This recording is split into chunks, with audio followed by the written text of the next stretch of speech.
All right, guys. So today we're joined with Sheldon Daniels. He is an attorney out in Dallas, Texas, and he's running to unseat Jasmine Crockett. Thank you for being with us today, Sheldon. How are you? I'm doing good. Thank you guys for having me. Yes, sir. So let's start off. How about you tell the people about you? Tell us some background. Like, how did you become a lawyer? And tell us some more. I'm just a country boy from Red Dirt, North Texas. I'm born in '86, single mom, so everybody can kind of imagine. There's a lot of fast living, fast growing up. We moved around a lot when I was young, all around North Texas. But my mom taught me this. She taught me hard work. She taught me how to read. Hey, that was my main thing. I had to read even when I was being punished. But she taught me personal responsibility. And so even though we came from the projects, it was never acceptable for us to accept that as life forever. We always had to work, whether it's school or actually get a real job, to try and better ourselves and empower ourselves academically, educationally, and get out. And so, now that I'm a 39-year-old dad, I've been in the Army, I've been an attorney for 11 years now. I've dabbled in helping other people with their political campaigns. The world is just at a certain point where I just feel like it's time for me to actually step up and run and try to represent the people back home. Yes, sir. Well, that's a phenomenal story, man. Definitely very inspiring. Uh, Well, I was just curious, like, what inspired you to be a Republican? What's just made you just say, "I'm finna choose this party"? Studying history and just the history of both parties, but looking at the policies, getting away from the news and the headlines and actually looking at the mission statements. That's actually where I started. It was during the Black Lives Matter thing. And I remember someone brought up to me because I was like, rah, rah, Black Lives Matter. As a black person, I'm thinking, obviously, I'm going to get behind this. Same. But somebody was like, hey, you should check out the mission statement and find out who these people are. It's not just this nebulous organic movement. It's actually an organization calling themselves BLM. And when I went and looked at that, I was so taken aback by their mission and how brazen they were at putting it in there that they were trying to destroy the nuclear family. And so I immediately disavowed all of that. But then it made me think, okay, what are the Democrats and the Republic like? What is their actual platform in writing? And when I looked at that, I was like, man, I'm way more of a Republican than I am a Democrat when it comes to values and principles and how I view myself, how I want the world to work.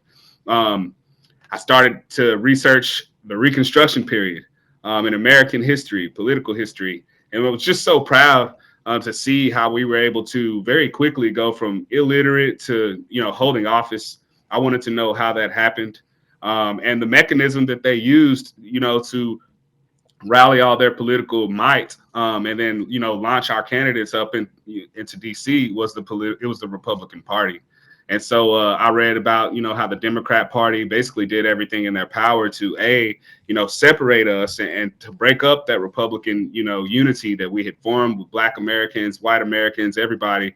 And then just their policies ever since then, essentially working to destroy the nuclear family, to destroy manhood, to destroy womanhood, to destroy hard work. And it's socialism. It's Marxism at its core. I don't think it takes, a political doctorate degree to realize that the Democrats are opposed to success and individual success. You can be 999 million in net worth.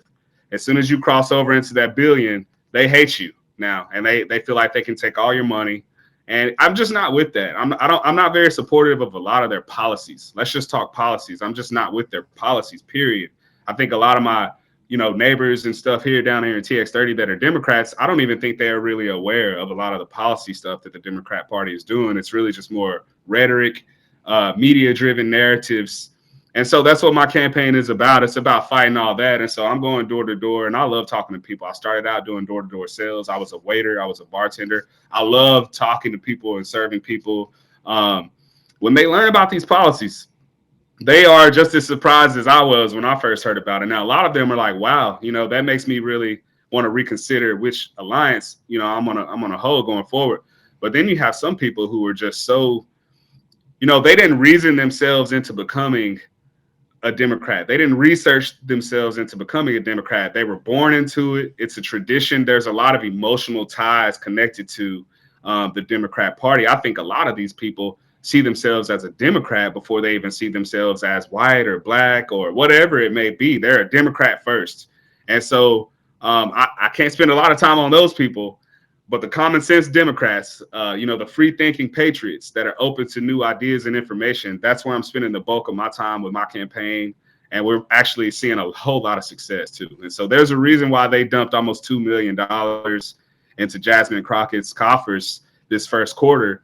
She's going to wipe the floor with everybody so easily. Then why does she need so much money? You know what I mean? And so that's very telling of what they know we're doing out here on the ground. The fact that she has completely tried to rebrand herself in about the span of 2.5, 3 weeks, and kind of trying to walk back some of the stuff that she's done. Maybe not directly, but if you've been paying attention, you can kind of tell how she's changing her whole vibe up now. I've noticed because that.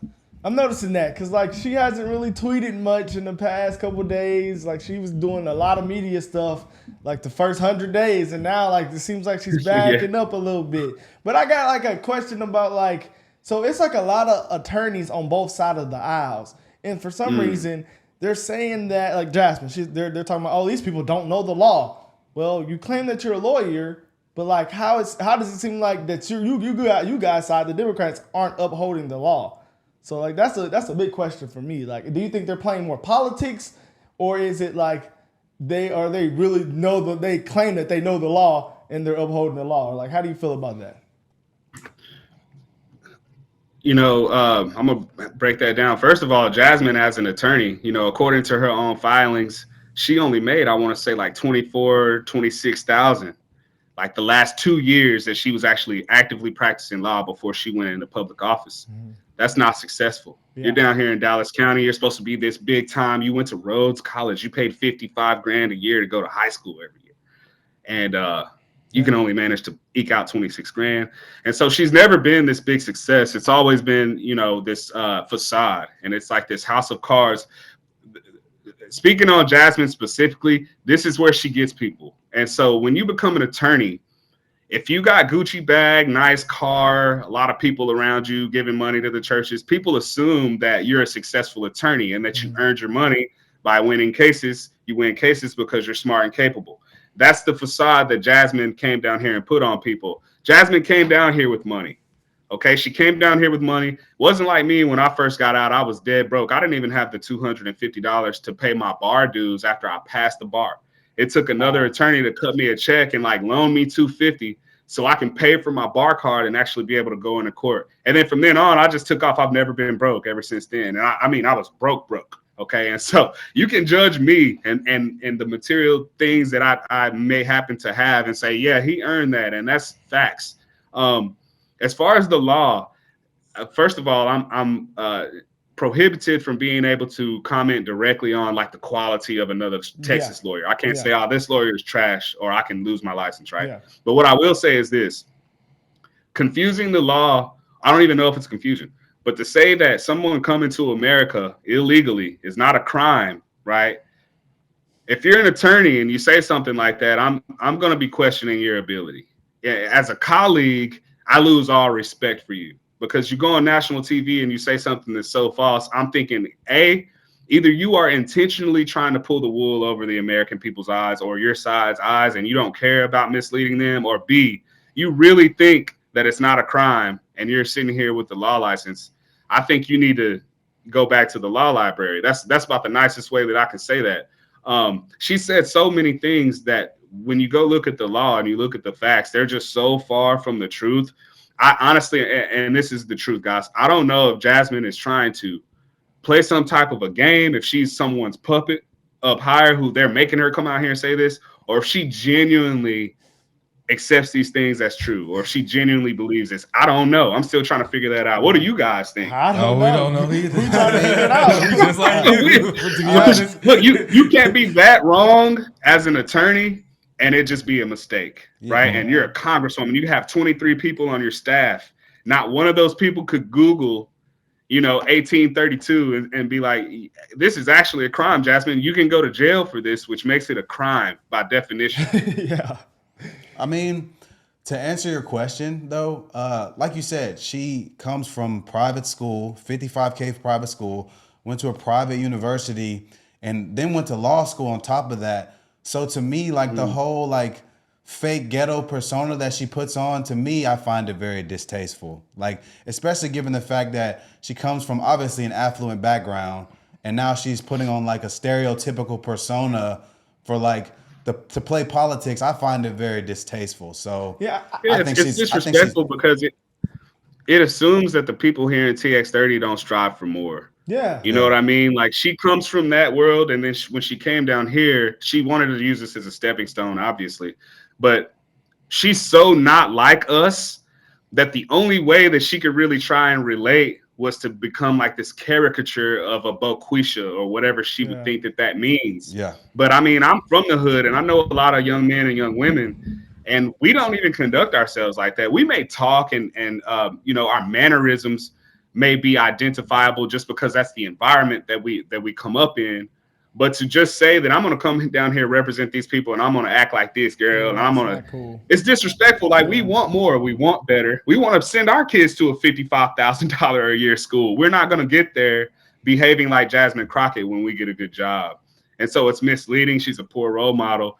But like you said, it's super disrespectful. Yeah, I just question it because it's like, if you want to run for a higher spot in office, like, why would you even portray yourself that way? So it makes it seem like it's an agenda to like she doesn't even want to reach a higher like place that she's at right now, because you're not gonna get anywhere acting like that. Yeah. And that's why it just confuses me, because I meet brothers like you, brothers like Byron Donalds. We just did an interview with Josh Williams, people that actually are from that, and they know not to conduct themselves that way because people are looking at them. You know, so is it just like, what are you trying to do? Are you trying to like reach just the people in your district and try to just, I don't understand really, but it's a lot of black women politicians that do that right now, and I just don't understand why they do that at all. You know, I don't know where they take their direction from. I don't know if they have a Democrat team meeting on the Hill every week and they say, okay, I need you to go out and say this stupid thing. And, you know, I don't know how that works, but I know on our side, we got to do a better job of connecting with people emotionally.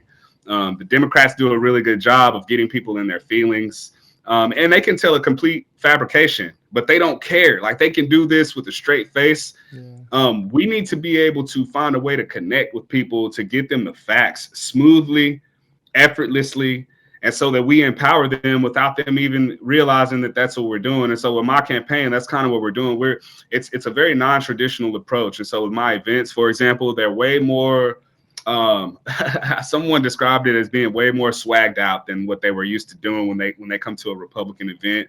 I would just like to say that I'm trying to connect, you know, the best and brightest in TX30 with the rest of the world, because Jasmine is doing this thing where she's got us looking like this big ghetto monolith. All these people assume that everyone here is just dumb, but you're dumb people, don't want to work, welfare state, and that is so far from the truth. So far from the truth. And with my campaign, I'm making it a point to show that other side of Oak Cliff, of Cedar Hill, Duncanville, South Dallas, promote these local businesses and give them some shine with my platform, as opposed to making it all about me, as opposed to me clamoring to get on the red carpet like Jasmine has been doing her whole life.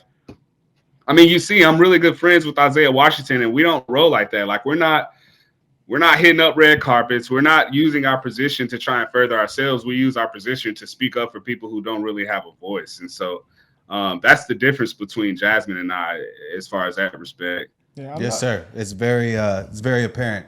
You're definitely more dignified in your representation of yourself. And I think obviously when people will see this, they can obviously see that. But I do have a question though. So I know like the district TX30, it heavily leans left.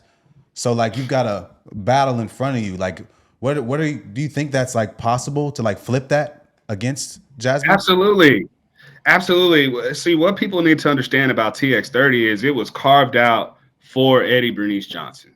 Okay, she had served in the state house for all this time.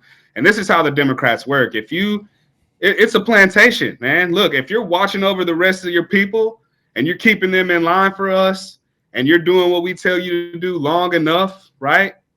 We'll reward you. And that's what happened with Eddie Bernice. She elevated herself up to U.S. House. They carved out TX30, and it was a Democrat bastion. I mean, if you look at the way they drew these lines, they went so far out of their way to make sure that we roped in all the Democrats in South Dallas. The problem is, and I don't think they saw this coming, the demographics have shifted so much over these past 3 decades to where now it's only 4 out of 10 people are black to begin with. Not all black people are Democrats. We have a lot of black Republicans here, a lot of black veterans, The other half of our district is Spanish-speaking community. These people are not all from Mexico. Yeah. Many of them come from Central and South America, where they saw firsthand late-stage Marxism, late-stage socialism, and they see where parties like the Democrat Party, where they end up when they get their way after 30 or 40 years, and it's not a good deal. It's not a good thing to have socialism, and so these people are Republicans. By value and by principle. We don't have to convince them. The problem is getting people to come out and vote. And so to your question specifically, you say they lean left. That's not true. They did at first because they literally drew it for Democrats. But here's what it looks like. You got a third Democrats. You have about a third Republicans. But then you got a third what we call ticket splitters. They might vote Republican here, Democrat, Independent, all the way down. But we've never had any Republican nominees on the ballot for them to vote for. It's always been who's the most conservative Democrat, because we don't even have Republican candidates, right? And when we do, they don't make enough noise for 12 cities, 880,000 people to hear about them. They may make noise in their community. I'm making noise all over North Texas. Okay, this is my hometown. I have challenged Jasmine head on. I challenged her to a debate. I show up wherever I'm asked to show up. You can't run from Sheldon Daniels in TX30, so it's different. Yes, sir. You know what I mean? And so also, just by seeing a young Republican like myself, there's this certain mystique that people are interested in hearing more about the campaign, which gives me an opportunity to tell them about our values, to tell them about our principles and what we really stand for. We don't want to put old people out in the street. It's not that we don't care about people. It's just that we value personal responsibility. We value hard work, right? We value earning it, as opposed to just giving it out and making sure that everybody has equality of outcome. We want equality of opportunity, but we know that not everybody's going to take advantage of the opportunity the same way. Some people are going to work harder and they deserve more, in my opinion, as a Republican, right? But you're going to have people who are going to disagree with that. As far as that, taking that message out, it's winning. I mean, there's a reason why Jasmine Crockett is not still Jasmine Crockett. Like we're fundamentally changing her whole thing. Look, I hate to say this because I don't like to speak it out, but if we lose this thing, which we won't, but if we do, we're still going to win, because we're going to make Jasmine, we're going to hold her more accountable. She's going to have to become a better representative just by us holding her feet to the fire, right? But we won't lose this thing. To answer your question specifically, I need 200,000 votes to win. Let me put that in perspective for you. There's 244 voting precincts on this map right here. If I get 800 out of each one, I win, fair and square. Here's how this is going to happen. Jasmine, last year, 2024, she won with 184,000 votes. That's firing on all cylinders. That is spending as much money as you possibly can, hiring as many online bots to go say all the comments as you possibly can. She still only pulled out 184,000. Most of the people who were eligible to vote didn't even show up, sadly, right? And so if we get them to come out and vote this time, and it's a true Republican versus Democrat, we got the numbers. She's got one little bastion. She's got this part of town right here. This is the blue part of town. All this is red. They just don't vote all the time because they don't have people to vote for. But come on, man. We're going to win this thing. I don't have to hide it, Jasmine. I'm telling you how I'm going to beat you. You can't stop it. My headquarters is in Little Mexico. I saw you last weekend, Jasmine, going to try to win you some Hispanic votes, running around with Laura Cardina and them. But they sent me pictures, and they told me that only 40 people showed up at your 2 events. Wow. You had 30 show up at this one, and about 15 show up at this one, but 5 of those people were your staff. Wow. I'm telling Jasmine, I'm not running from you. Come debate me. Let's do this thing live. I'm sick of all this going to these podcasts, these TV shows. Just bring it wherever. Hey, I'm sorry, guys. She I love the smoke. I love it. She's gonna run. She knows. She knows. And I love how confident you are in your mission and your goal and what it's going to take to achieve it. And you're right. She is ducking smoke. Like, I've seen you call her out on Twitter to come debate you, and she replies to trolls. So I know she's seeing it. So that's the thing. Like, so she's dodging you. She's doing all this media stuff, and they're doing their best attempt to try to prop her up. But I think the American people, in the response to all the content that she does, is very exposing, because she puts her foot in her mouth and she tries to play this card, and she flip-flops from who she really is when she is actually being articulate and smart who she is and that persona. And I think that continually shows that she is a facade, like you said. So I would love to see her sit down with you that'd be awesome. and go toe-to-toe with Absolutely. I'm gonna pull up for that. Yeah, Yeah, for Did, sure. did You know you we down guys the know that street. Jasmine wasn't? Well, did y'all know that Jasmine was an aspiring actress like AOC when they found her? I'm just Really? finding this out like a week ago. Wow, nah, I did Really? not know According to that. her own words. So she's been telling the story that she became an attorney because while at school, she was the victim of some hate crime that nobody's able to verify. It's actually been evidence that she's lying. But then she Dang. just changed it, I want to say a week or two ago, to where she was on a TV show or a play or something to that effect, a casting call or something to that effect, when she was inspired to become an attorney from someone who was working on the production. Wow. That was on Jimmy Kimmel. And I'm like, okay, so you Jimmy let that Fallon. slip out. Okay, so really, so what they're doing, we're recognizing a pattern here. The Democrats are going around, they're literally finding aspiring actors. Nobody with a big name, no one who's been in anything, but people with a little bit of talent, people who we can put the camera on them and they can sell whatever lie we tell them to say. They got AOC like that. They got Jasmine, and I'm wondering who else they're going to bring out. Man. Yeah, they do probably got That somebody in their makes sense pocket, though, man. bro. I've been saying that, bro. These people in the media, they have to be actors, bro. Yeah. They're just they're doing too good at their job. But people are seeing through it, but they're continuing to do it. Yeah, they're too committed to pushing this I like propaganda. that. People are seeing through it, but they're continuing to do it. Tweet that. All right, Sheldon, man. Yes, It's sir. been awesome, man. Yeah, no, thank you for your time. But before we go, is there anything else you'd like to say? Anything before we go?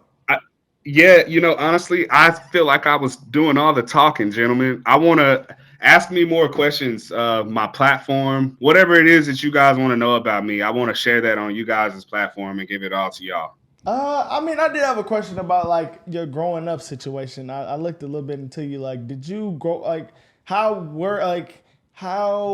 was that growing up? Did you was it just your mom? Was it your mom and dad? Like, how was that situation? I can give you the entire rundown. So in '86, I was born in Denison, Texas.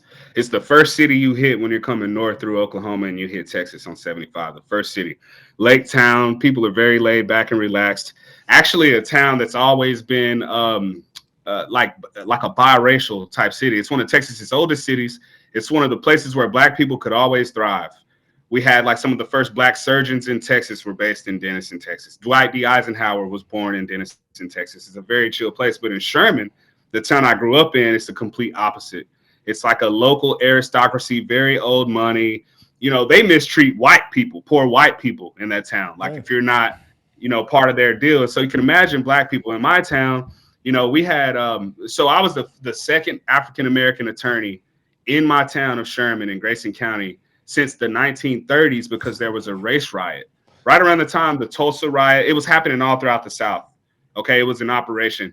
They burned the Black business district in my hometown down, and there was an attorney there by the name of William J. Durham.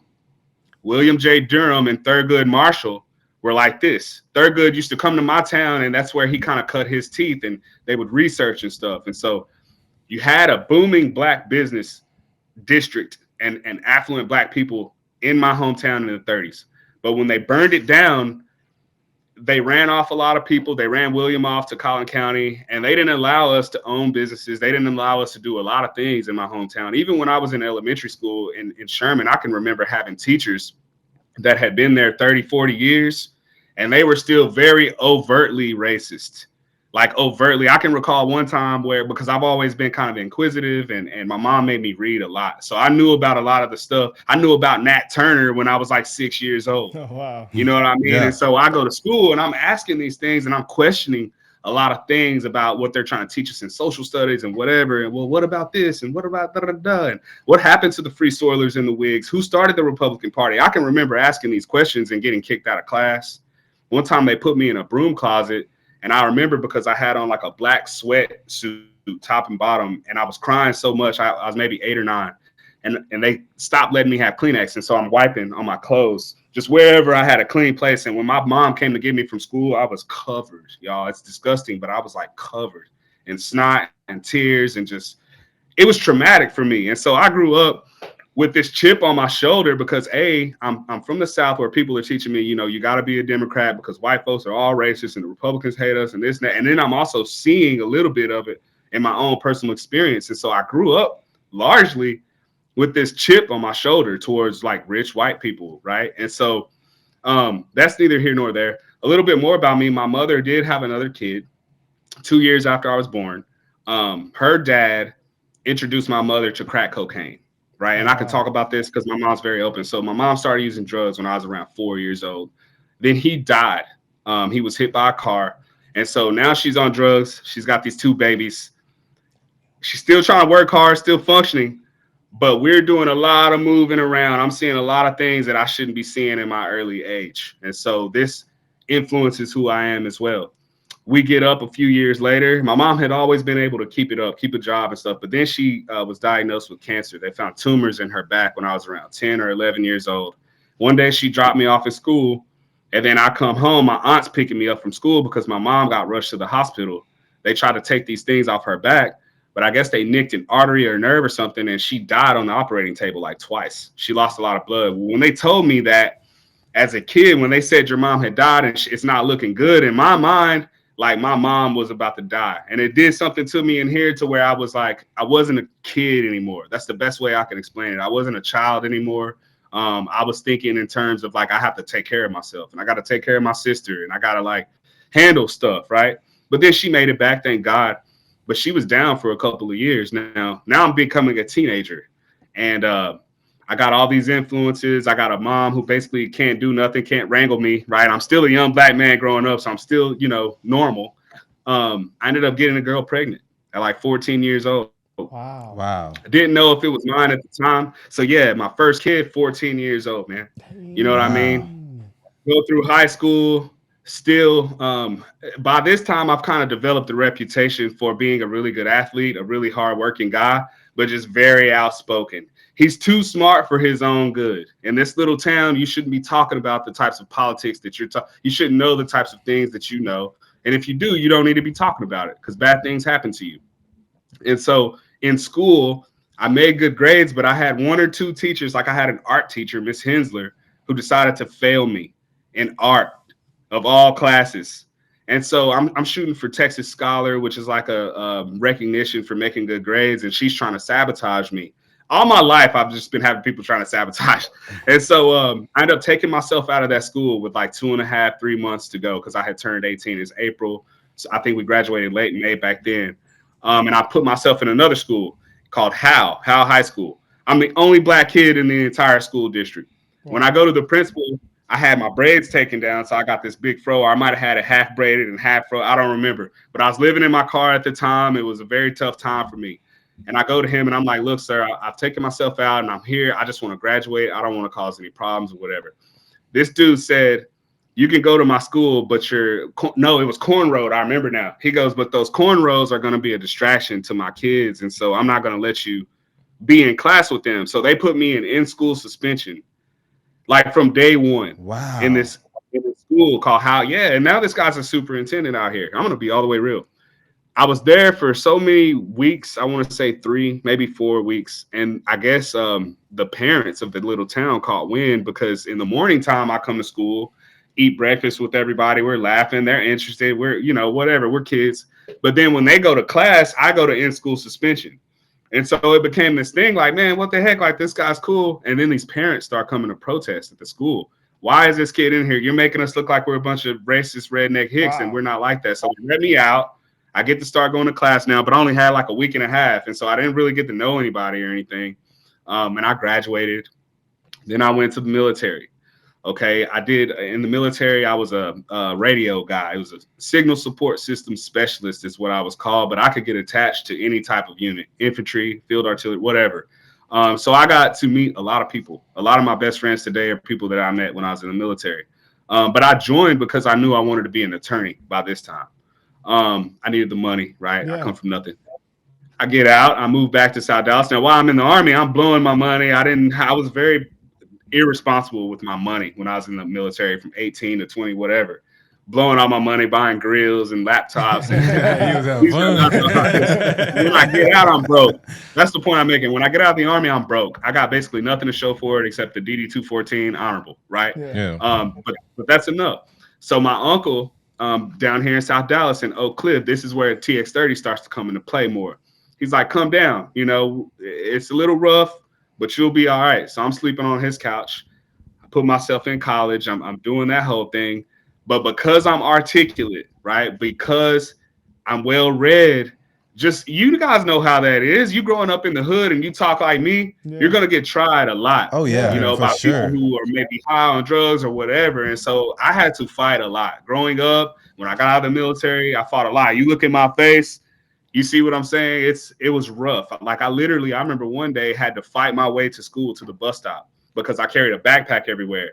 And walking down the sidewalk, the gangsters or whatever, like, you know, who is this guy? And come grabbing and snatching. And I had to fight my way. I go to school at UT Dallas, shirt all tattered, blood all on my face, on my clothes. And they're like, what is going on? I'm like, man, this is just what I'm having to go through just to come here.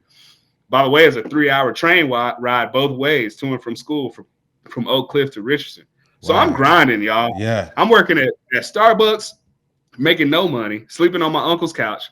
You know, he's taking my money for rent, so I barely got enough for my little Nokia phone. I had no girlfriend. Obviously, nobody wants me. You know, the square who thinks he's going to be somebody one day. Yeah. And so I just had to suck all that stuff up. I was just so laser focused on knowing where I wanted to go that it was like I sacrificed all of that stuff.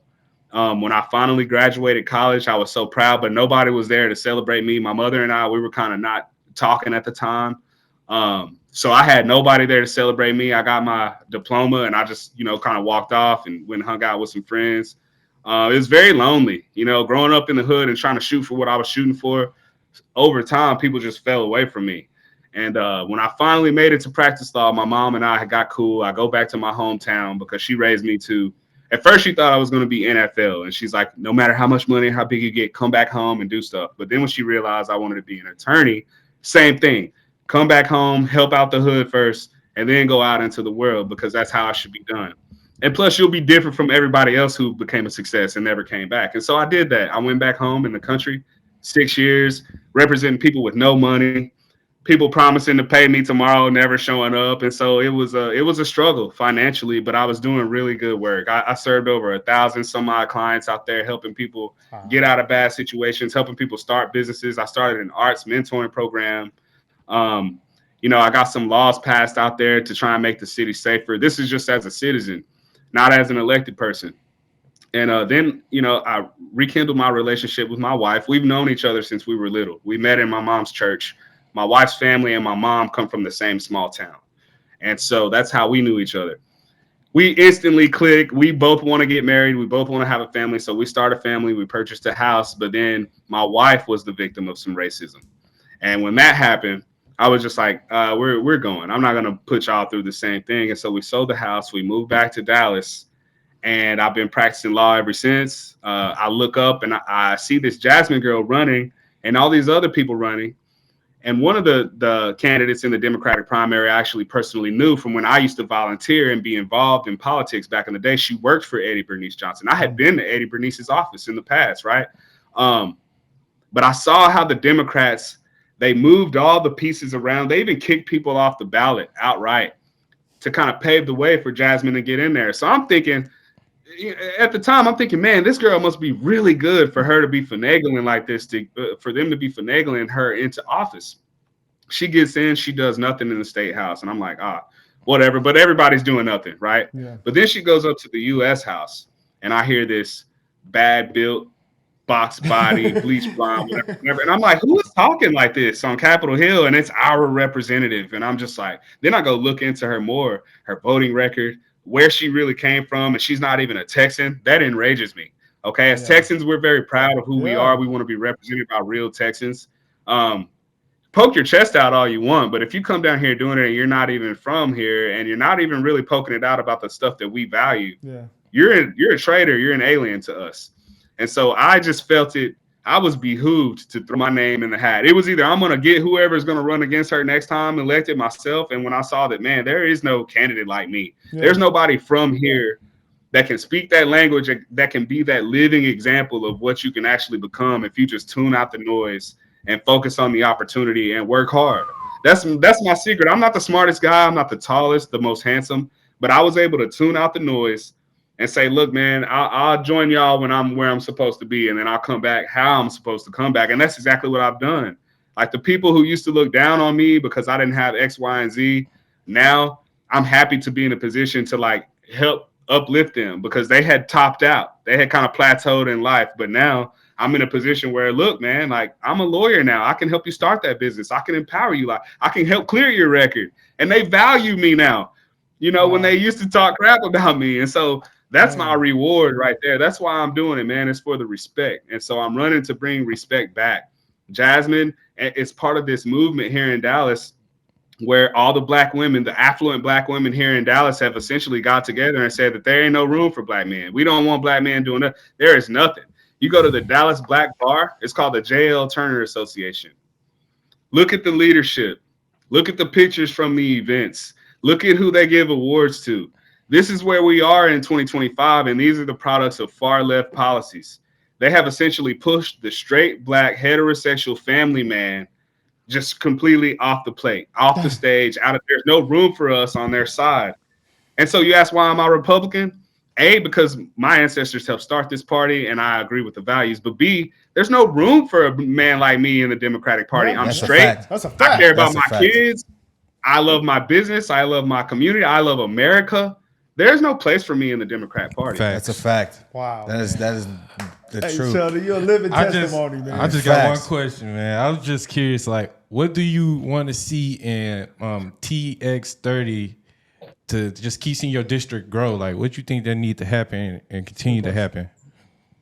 It's a lot that we need, but these kids in TX30, it can't just be sports. Yeah. It can't just be, I don't need to know anything, but I'm good in sports. I feel like we're at war with the entertainment industry as Black Americans specifically because all they want to feed our kids is the wrong example, the wrong thing to do. You know what I mean? And so I want to use my influence. I can't silence that speech, right? Because I'm a strict constitutionalist. But all this speech that's aimed at young Black kids, telling them to move that dope, flip that yay, carry the stick, whatever it may be, disrespect your Black women.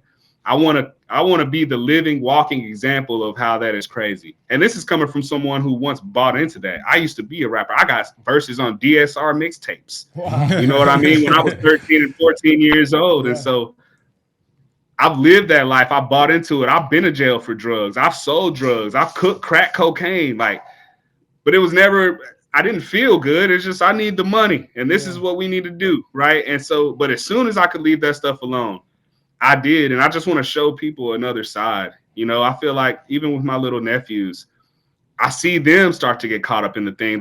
Whatever the rappers are wearing and doing, when I see them doing the exact same thing, I know where their influences are coming from. And I have to just take them out of that and put them around a different set of people, a different type of success. And that's what sparks and plants that seed in a little kid. You can be successful a million different ways, like me.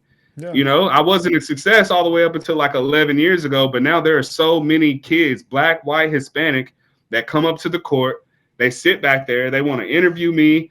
They want to find out what I did to become an attorney. That's why I'm here, to empower these youth, to give them another way. I'm not the perfect example, but I am an example over here. I'm a flag post. Yeah. Hey, you can take this route in life as well. You don't have to go that route. And so the education of our youth, whether it's through policy or just using my influence to be a good role model, that's the first thing, right? But then we have a lot of older people in TX30. So we need laws that actually protect them. Right now, there's so much stuff that could be done to people here in Texas. There's so many crimes that could be committed, and it's like a slap on the wrist. So public safety is a big thing. We don't have a lot of police here in Dallas. We don't even have the minimum number of police that are required by state law per capita. Wow. In Dallas? We're under attack here in Texas. And so outside of the education thing, I mean, I can talk the boring stuff, okay? We need the infrastructure. There are certain roads and highways that need to be constructed to better connect our city. There are certain bridges that need to be renovated to make our city safer and to help with the flow of traffic. We sit on a lot of aquifers up here in North Texas, meaning underground water sources. Okay. But this water is brackish. It's too salty to irrigate your crops or to feed your animals or to drink, obviously. And they're projecting that by 2050, there's going to be a water crisis in Texas and in America. And so I think that rather than calling everybody racist, maybe we can put some effort and some rhetoric into trying to encourage people to figure out how to desalinate water. It's a lot of You know, stuff, like yes. how do we take salt water and make it drinkable, make Yeah. it potable? Because this is future tense stuff if we're talking national politics. And so, you know, how do we strengthen America economically? We're learning now that China has quietly surpassed us on every notable economic metric, right? Yeah. How do we get back to number one? And they used us to do it. That's what's so crazy. China stepped on America to get to where they are, and the Democrats let them do this. I want to fight against that. You know what I mean? I want to, as far as the immigration here in TX30, we have a lot of immigrants. Like I told you guys, legal immigrants too. Many of them start businesses, roofing companies, AC. Like they are the backbone of TX30. They got the best restaurants. Okay, everybody's cool with the Mexican community here, the Hispanic community. So I want to, as opposed to running on trying to deport their cousins and stuff, which I support that happening if they came here illegally, even if they don't commit crimes. If you come here illegally, you need to go out and come back and do it the right way. Yes, sir. But they don't need to hear that from me. They hear that every time they turn on their TV. Yeah. With me, I'm more solutions oriented. I'm more about building bridges, uniting people. So my idea on immigration is rewarding the legal immigrant entrepreneurs who came here, started a business, created a job for a couple Americans, even if it's just two people, two Americans have a job at your company. If you do this for a requisite amount of time, which the amount of time is up for debate, right? Some people say 10 years, some people say 2 years. I say maybe 5 years of running a solid business, paying some taxes and creating some jobs. You should be able to nominate someone from your home country to come here and basically do the exact same thing. But rather than them having to go through that normal immigration procedure, which could take a decade, Yeah. it's expedited since they were nominated by a successful immigrant entrepreneur. And their immigration process should take less than a year. That is a That's great a so great I think solution.